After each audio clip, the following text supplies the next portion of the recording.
ভারতের বা এপার বাংলার মানুষদের কি লাভ ক্ষতি হতে পারে এটা আমি একটু পরে বলছি। তার আগে বলে নিই, এটা হওয়ার ছিল। তার কারণ ভারত সরকার কিন্তু কয়েক বছর ধরে একই কথা বলছে যে ইঞ্চি ইঞ্চি খুঁজে খুঁজে বাংলাদেশিদের বের করতে হবে, এবং সেই মর্মে ওরা একটার পর একটা আইনও করে নিয়েছে। এখন মারাত্মক বিষয় যেটা, আগে যে আইনগুলো ছিল, অনেকগুলো দপ্তর ছিল, ministry of home, passport department, foreigners department, immigration department ইত্যাদি বহু রকম ছিল। এখন ওগুলোকে সব বাতিল করে দিয়ে গত মাসে যে আইনটা হয়েছে তাতে একদম স্পষ্ট করে বলে দিয়েছে যে দেশভাগের পরে যারা এসেছে, মানে সংবিধান প্রকাশের পরে পাসপোর্ট ভিসা ছাড়া যে এসেছে এবং এখানে এসে সিটিজেন না হয়ে তারা সিটিজেনের সব কাগজপত্রগুলো করে নিয়েছে, তাদেরকে 10 লক্ষ টাকা পর্যন্ত জরিমানা, 7 বছর জেল এবং তাকে তারপরে পুশব্যাক। এই আইনটা হয়ে আছে। ফলে এই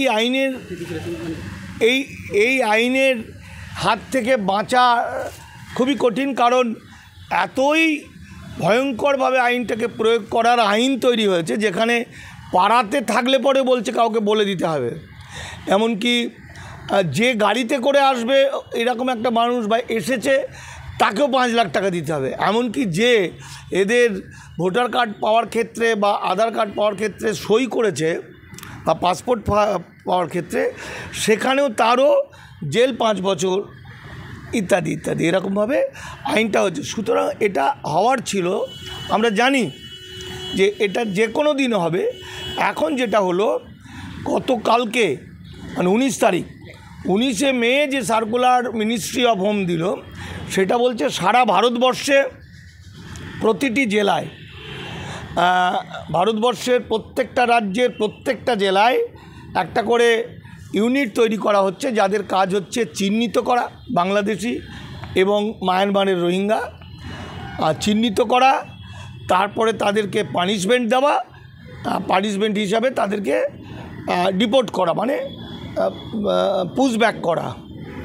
আর প্রত্যেকটা রাজ্যে এবং প্রত্যেকটা জেলায় প্রচুর পরিমাণে ডিটেনশন ক্যাম্প তৈরি করার অর্ডার দিয়েছে। অর্থাৎ বিভিন্ন বাড়িকে পুলিশ পাহারা দিয়ে ওরা ডিটেনশন ক্যাম্প হিসাবে সেটাকে দেখাবে।